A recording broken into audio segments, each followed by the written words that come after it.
Salam sehat, kembali lagi berjumpa dengan gua di channel Bung Harpa. Dan di edisi kali ini gua akan mengupas tuntas 100% peluang Indonesia di semifinal ya AFF Suzuki Cup leg kedua menghadapi Singapura. Tapi sebelum gua ke sana, gua mau mengucapkan selamat Hari Natal. Semoga damai dan sukacita senantiasa hadir di tengah-tengah umat manusia. Oke, jadi itu aja. Di hari ini kita tentunya nanti malam akan ada pertandingan yang seru ya. Jadi ini buat yang liburan juga ya, kita akan bareng-bareng nobar nonton, tapi di rumah masing-masing nobarnya ya. Karena kita mungkin masih juga hati-hati dengan COVID, karena di Inggris dan juga beberapa negara sudah mulai naik. Tapi kita langsung aja ke pertandingan antara Indonesia dan juga Singapura. Ini leg kedua. Kita semua udah tahu di leg pertama kita bermain imbang satu sama. Hasil yang mungkin bisa dilihat dari dua sisi ya, ada plus minusnya. Tidak bisa dibilang bagus, tidak bisa dibilang jelek juga. Oh ya, sebelum gua lanjut, gue juga mau ngasih tahu nanti malam gua akan on air di RCTI Plus ya, membawakan pertandingan antara Indonesia menghadapi Singapura ya. Jadi kalau lu yang mungkin di jalan yang mau nonton, lu bisa nonton dari RCTI Plus, gua akan ada di sana ya. Oke, sekarang kita lihat bagaimana peluang line up prediksi dari pertandingan yang akan berlangsung nanti malam ya. Seperti yang gue bilang tadi, pertandingan pertama ini akan menjadi acuan kita untuk melihat kira-kira seperti apa Sintayong akan menurunkan strategi dan taktik di pertandingan nanti. Kita mulai dari availability dulu. Pemain yang tidak cedera ataupun juga tidak terkena akumulasi kartu kuning. Pertama tentunya Rumakik akan kembali setelah menjalani hukuman skorsing 2 kartu kuning di pertandingan kemarin. Dia nggak bisa tampil ya. Dan tentunya kita lihat posisinya digantikan Rizky Ridho, mengubah taktik strategi juga dari ya, ketika menghadapi Malaysia kita menggunakan 4-4-2, jadi 4 back. Kemudian melawan Singapura, seperti prediksi gue juga, kita memakai 5 back ya. Jadi kenapa gue bilang 5 back? Karena memang ada beberapa formasi yang ditampilkan Sintayong ketika dia merasa perlu bertahan atau lay back gitu ya. Dia akan memakai 5 back seperti ketika menghadapi Vietnam. Ketika menghadapi Malaysia, dia tahu atau dia yakin menang, dia akan memakai 4 back. Melawan Singapura mungkin bukan tidak yakin menang, tapi gue bilang waktu itu karena ada leg kedua, ada kemungkinan Sintayong akan bermain lebih hati-hati, dan ternyata betul 5 back yang ditampilkan dan hasilnya pun hati-hati, satu sama gitu ya. Nah, di leg kedua, nah kira-kira seperti apa strategi yang ditampilkan Sintayong? Kalau menurut gua, dan kalau gue juga jadi, seandainya gue jadi pelatih Indonesia, maka ini seperti juga sebenarnya yang diucapkan Sintayong di preskon kemarin, bahwa dia tidak menginginkan ini berlanjut ke adu penalti. Ya, kenapa dia tidak mau melanjutkan ini ke adu penalti? Karena tentu saja ini akan merugikan dari tim siapapun yang akan nanti lolos ke babak berikutnya. Karena tentunya mereka akan bermain berarti 120 menit ya, 120 menit. Bahkan tentunya kalau sama atau imbang, ini akan lanjut ke adu penalti. Nah, kalau misalnya kita pun menang dengan adu penalti, dan kita tahu final nanti akan digelar tanggal 29 Desember. Jadi jaraknya cuma 6, 7, 8, 3-4 hari lah gitu. Dan 4 hari dengan jarak seperti itu dan pemain bermain 120 menit, ini sebuah kerugian. Dua-duanya juga nggak mau. Pelatih Singapura di preskon kemarin, ini pelatihnya pelatih asal Jepang ya. Jadi memang pelatih Jepang ini cukup laku lah di pentas Asia Tenggara. Ini dia mengatakan bahwa ya, Tatsuma Yoshida, dia juga tidak ingin pertandingan berlangsung berlanjut ke adu penalti. Nah, sekarang kita kembali lagi ke Indonesia. Kalau tidak mau adu penalti, maka mau nggak mau formasinya akan lebih menyerang. Jadi kalau menurut gua 4 back ini akan menjadi pilihan dari Sintayong. Dan siapakah mereka? Nah, ini kita akan bedah satu-satu ya. Pertama, di kanan tentunya kita nggak akan pusing ya menentukan siapa yang akan mengisi posisi back kanan. Asnawi Mangkualam. Kemudian di tengah, nah ini dia di tengah, Dewangga ini jelas adalah pemain yang tidak tergantikan, satu-satunya pemain Indonesia yang selalu bermain setiap detik ya, selalu bermain sebagai starter, tapi tidak pernah digantikan. Jadi ada 4 pemain yang selalu bermain sebagai starter, yaitu Asnawi, Dewangga, Ricky Kambuaya dan juga Rahmat Irianto. Tapi hanya Dewangga yang selalu bermain setiap detik alias tidak pernah digantikan.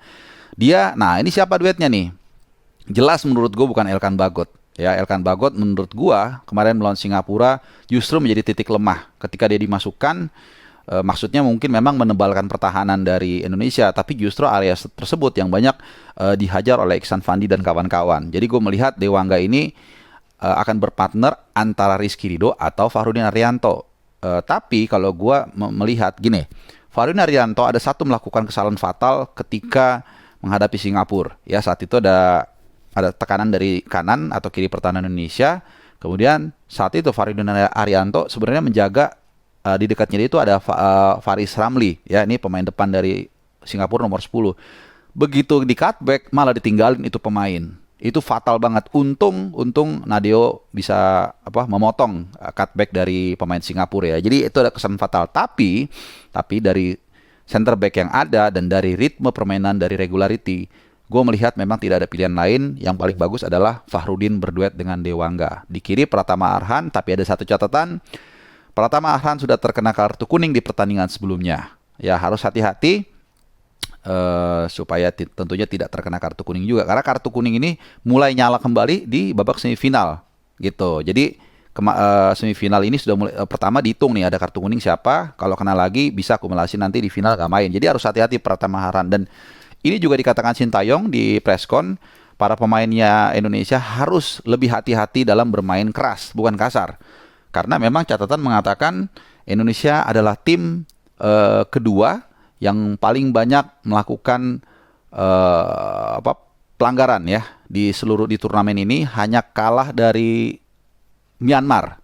Ya beda dikit ya. Indonesia tuh 58 kali fouls, Myanmar 59 kali ya, walaupun ada satu pertandingan lebih, tapi ya tetap ini di antara tim-tim yang lolos pun tetap yang paling banyak ya, dan juga paling banyak mendapatkan kartu kuning 9 kali ya di babak grup sampai dengan semifinal pertama. Tapi balik lagi tadi, yang pasti sekarang kartu kuning sudah bersih, tapi kecuali Pratama Arhan, jadi harus hati-hati ya. Kita ke tengah, berarti kalau pakai 4 back di belakang, di tengah juga pakai 4 gelandang ya, atau 2. Kita ke double pivotnya dulu deh. Gua rasa Ricky Kambuaya dan Rahmat Irianto ini juga tidak tergantikan. Ini 2 pemain yang seperti gue bilang juga di antara 2 dari 4 pemain yang selalu sebagai starter. Ya, Kambuaya lebih kepada box to box, Rahmat Irianto sebagai gelandang angkut air lah istilahnya ya, atau gelandang bertahan ya. Nah, tapi satu ada catatan menarik yang gue lihat dari Rahmat Irianto. Kelihatannya endurance dia tidak terlalu baik ya, kelihatannya. Lo perhatikan dia kecuali di pertandingan sebentar ya, di pertandingan di mana dia kecuali lawan Kamboja, sisanya dia selalu ditarik oleh Sintayong ya. Ini contohnya ya, ketika melawan Laos dia ditarik sekitar 1 jam permainan lah. Dia ditarik menit ke babak kedua awal malah udah ditarik. Oke, kemudian lawan Vietnam dia ditarik di menit ke 2 awal juga ya. Kemudian lawan Malaysia ini dia agak lama mainnya 76 menit. Gua bisa memahami kenapa, karena selepas dari itu kita ke semifinalnya jaraknya agak jauh. Jadi mungkin dia berani agak ngepush dikit. Sintayong nggak takut kecapean. Nah, lawan Singapura Rahmat Irianto ini juga ditarik di menit ke 66. Jadi kurang lebih 1 jam dia bermain ya. Jadi kelihatannya ada sesuatu soal stamina dan endurance dia. Mainnya cakep banget, motong bolanya oke, bisa juga bantu golin, tapi kelihatannya stamina dia tidak terlalu maksimal ya. Ini yang harus diperhatikan.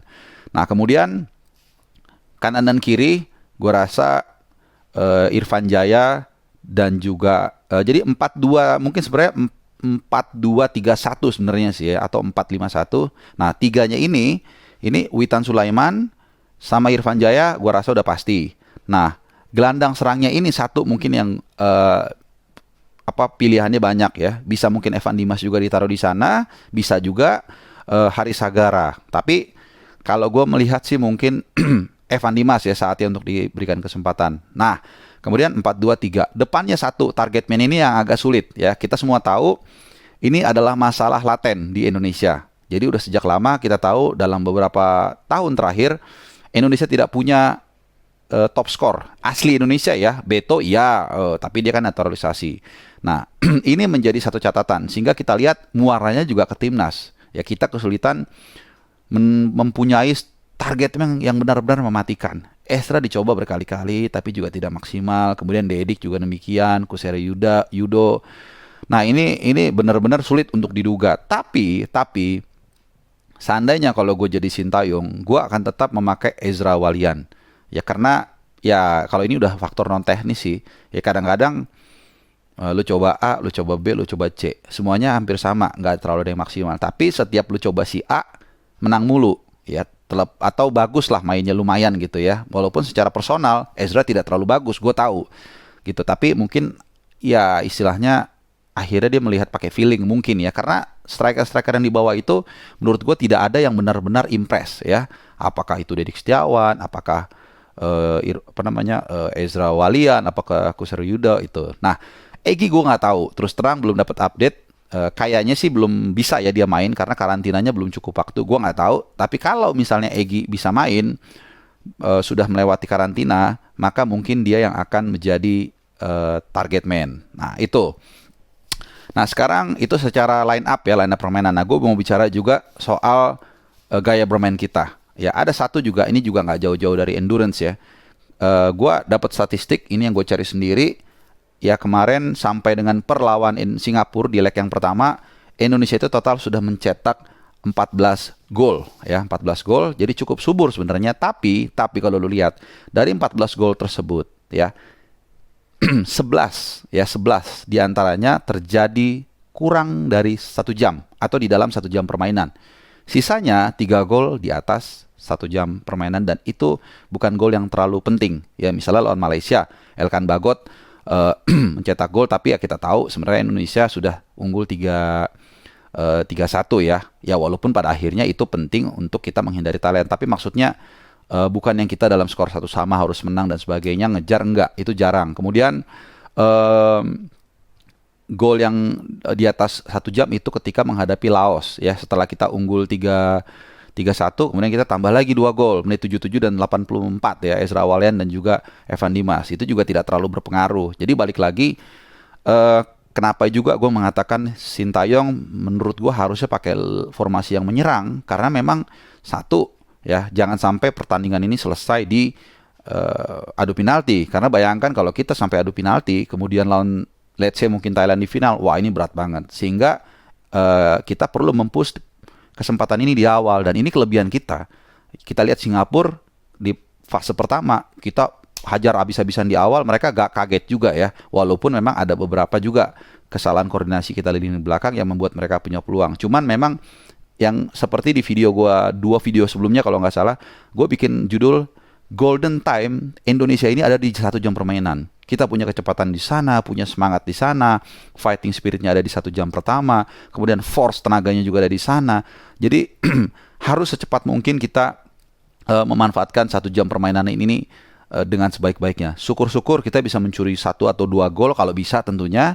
Setelah itu baru kita pakai 5 back bertahan, tapi bertahan ini pun ada catatannya ya. Karena kemarin gue ngeliat lawan Singapura, berkali-kali kita mendapat tekanan, kemudian mengantisipasi bola mati. Ini sepertinya panik.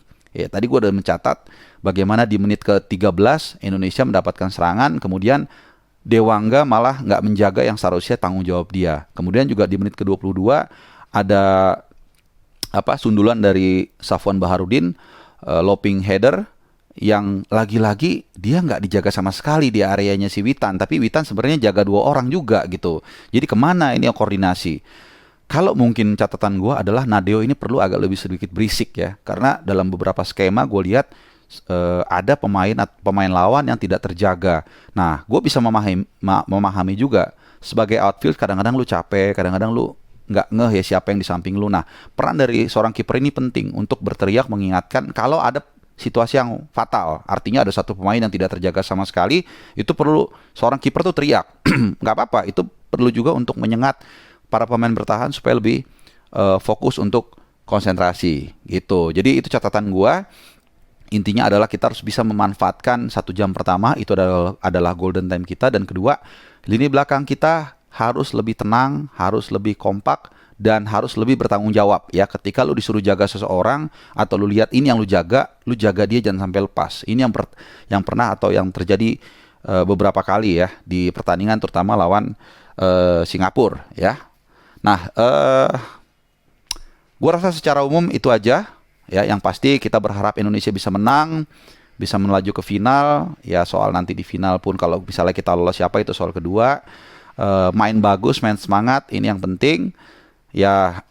Kita hanya bisa berharap doa dari sini, dan tentunya kita harus juga bisa menjadi penonton yang baik ya. Jadi artinya juga tidak tidak gegabah untuk menilai sesuatu itu dengan cepat dan dengan negatif ya. Kita share positivity. Dan terakhir sebelum gue tutup, karena kemarin gue sudah ngasih kuis dan ada beberapa yang jawabannya benar, gue akan share nanti setelah pertandingan Indonesia lawan Singapura ya. Gue akan share, tapi jangan sekarang, gue nggak sempet, soalnya masih ya agak sedikit capek. Jadi tenang aja buat lo yang jawabnya benar. Witan Sulaiman gol pertama dan juga penjelasan deskripsinya bagus. Gue akan pilih 2 pemenang yang akan mendapatkan mug dari channel dari bola doang, dari channel Bung Harpa ya. Jadi gue tuker sama website gue dulu deh. Oke, sampai di sini aja video gue kali ini. Sekali lagi, yuk kita berdoa bersama-sama supaya positivity ini bisa juga mengalir ke Witan Sulaiman dan kawan-kawan. Oke. Terima kasih sudah menonton, dan juga seperti biasa jangan lupa like, share, komen, dan juga yang belum subscribe, nyalain loncengnya supaya lu nggak ketinggalan video-video dari gua. Oke, jaga kesehatan, salam sehat, dan ciao.